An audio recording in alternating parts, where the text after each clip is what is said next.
So you've heard the expression, Britain is a nation of shopkeepers. No, I think the French started that, didn't they? Along with le roast beefs. They call us le roast beef. That's pretty weak, isn't it? We call them frogs because they eat frogs' legs. And so they just come back with le roast beefs, le roast beefs. I mean, yeah. Not very inventive, is it? Anyway, so Did you? it was Napoleon who called Britain a nation of shopkeepers, wasn't it? Well, I think it was we won't be able to Napoleon, yeah. clarify that with him, will No. we? But Well, we will. I think it's a matter of record. Oh, They are a nation of shoplifters. Not just well, that's actually more accurate now. Yeah. But hey, I forgot what I was going to talk about. Yeah. Oh, yes. So, it's in our DNA to be entrepreneurial, start a small business tomorrow, close it a few days later, start another one. But I'm afraid the spirit of enterprise is dead and buried in Hampshire. All right. On the account of Hampshire County Council, who are threatening to prosecute a father over the fact that he is not employing, but he's allowing his son to work unpaid outside of school hours and after having done his homework in his food van. Right. He's got one of these vans to go away and sell food.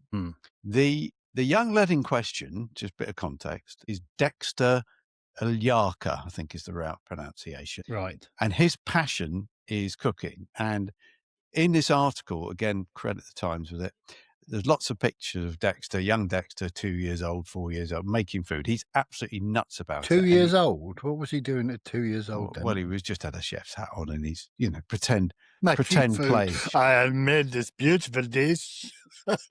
Yeah. he was speaking like Raymond Blanc.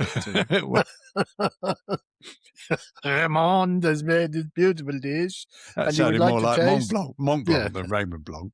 But anyway, he loves helping out his dad. His ambition is to join Marco Pierre White in his restaurants. And he's already had feedback. He owns a cheap fish and chip shop. Did you know in Bath?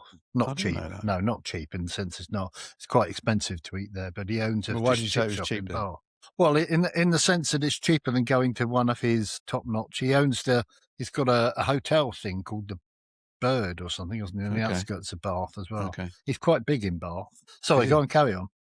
Yeah. Well, how much is 2 cod and chips then? I'm intrigued now. Well, I've been there once, and if I remember rightly, it's much the same as old what's his name who owns down in Cornwall. Rick Stein. Rick Stein, yeah. It's the same sort of pricing. It's like fish and chips is probably about 20 quid a time. I can come in there because in the summer, there we were in Padstow, and we thought we'd do the fish and chips Rick Stein just for the experience. Yeah. And we had water, as in tap water. How much was the water? I think there was a cover charge. I think there was actually. Yeah, I'm sure. We had cod and chips twice. It's 50 quid. Yeah, but, it's not but cheap. anyway, it was just the experience. But it's about 30. It's about 30 quid for their homemade tartar sauce, isn't it? Really? Yes, I don't know if we got that far. Yeah, we're digressing. Your little lad who's anyway. So there he is. He wants to work in Marco Pierre White. Blah blah blah blah. Now there's a bit of a spanner in the works because how old is he now? What? This lad, Mark Pierre White? No, not that. I know how old he is. No, this. Little lad who likes 14. Raymond Blanc. He's 14. 14. Yeah. Anyway, Hampshire County Council has said Dexter's cooking is, get this, is in breach of the Children and Young Persons Act, 1933, because he's working in a commercial kitchen and they have threatened Dad, Mr. Ilyarka, with prosecution if he continues to allow Dexter to work in his food truck. And young Dexter, he's so keen, he's already taken food hygiene course to be prepared for helping out. It's all been revealed. You may as well who grassed him up because ironically, it came out of a good deed. Somebody took a video of the van serving up food and then gave it like a 5-star review on TripAdvisor or something. And for some reason, eagle-eyed councillors spotted this and somebody somehow said, 14-year-old. They were pirates, were they? Yes, Jim Blow. And said, as a result of that, we, Hampshire County Council, will now threaten the owner of this food van who's trying to cover all his costs and everything else with prosecution. Now, I know there's a law in place, but it is his son's hobby. He loves doing it. He loves being with his dad. What is going wrong with this country that enterprise, hard work. I'll tell you what, let's knock them down. And this will be from council staff who've never run a business in their life. Don't talk such hogwash. Oh, here we go. Here we go. Here's the real you coming out now. Don't talk such a... Lucy. I heard this. I think this story used to... Oh, this lad, he loves cleaning chimneys. He's always wanted to clean chimneys. He's taken a course in cleaning chimneys. I don't pay him for any of it, but I can't stop him.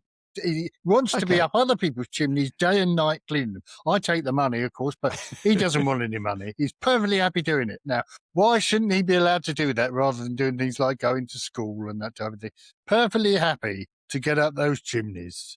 So, I mean, it's just there are either laws that kids aren't meant to be working, or there aren't. And there are in this country. So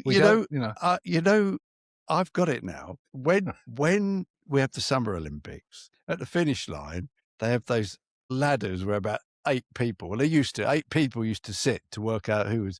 You'd be there with a clipboard ticking them off, wouldn't you? That would be you. Yeah. Mr. Bureaucrat, administrator. Oh, tick, all disqualified. Disqualified. You're a fraction over the line. Well, Mr. Killjoy. You're Mr. Free Enterprise, aren't you? Anything goes. It doesn't matter. If you've got kids, they're an asset that you can use in the business. Well, never mind, they're not. Well, when it costs you 50 grand to employ a temp, yeah. Well, no, they're not. But what about if the kid wants to do it? It could be his future. It could be his future. Yeah, it might well be his future, but he's got ways and means of doing it without actually going out to work. And he's not even paying him. My goodness. How does he work in the kitchen without working in a kitchen? Well, it's called work experience.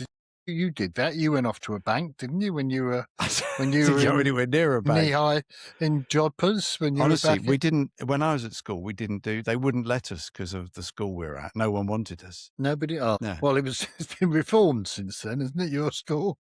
Well, it should have been. I think it's been closed, to be honest. It's actually been closed, yeah. It's been knocked down. No, it's now a trendy community centre or something. These units, these business units. Yeah. That's what should have happened. What did you do at school then? When you didn't do any work experience of any description? No. What did you do?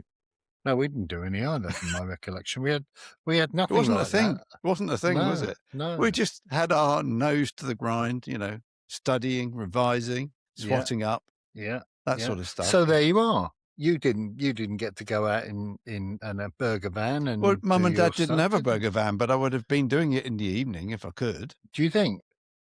If I'd enjoyed cooking, yeah. But see, don't you see it? It's just it's broken Britain, isn't it? Somebody's got a bit of enterprise. The young lad can see his future, enjoys being with his dad, enjoys cooking.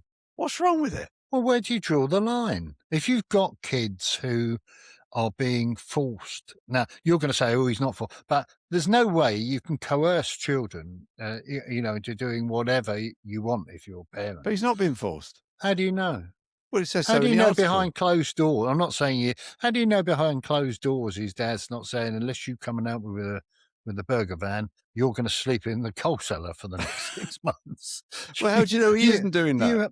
You have no idea. Why do you have to think the worst of everyone in enterprise? Protections in place. Why don't we tax them, flog them? Until we have them? Who's talking about taxing them?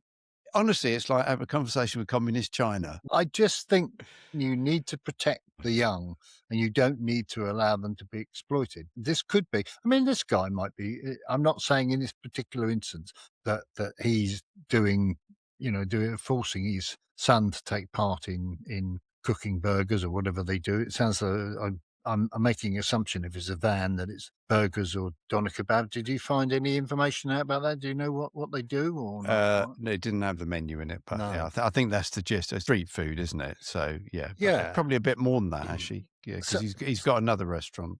So he might. I mean, the story might be that he's quite legitimate and that he does, as you said, he loves doing. He likes Raymond Blanc and Jean-Claude Novelli and what was the one you took with the fish and chip shop? What's his name? Rick Stein. No, the other one. Not Rick Stein. The one in Bath that we were talking about. Marco Pierre White. Yeah, he might like all these people, and that might be perfectly legitimate.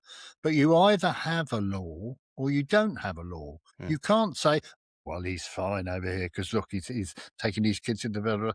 Then what about the one over here who doesn't? Okay. The kid doesn't want to be involved, doesn't want to do. Where Right. do you draw the line? Well, in an earlier article, we were talking about Amazon. I've just been online. I've ordered a set of pens for you, coloured ones, a pair of binoculars, and a clipboard, so you can go and snoop on everyone else who's breaking the law because it's obviously troubling you. Right. And I've ordered you a set of chimney brushes. So they're a bit old now, your sons, I know, but you could get them back and up the. I'm not sure they'd fit up the chimney. Up the revolution.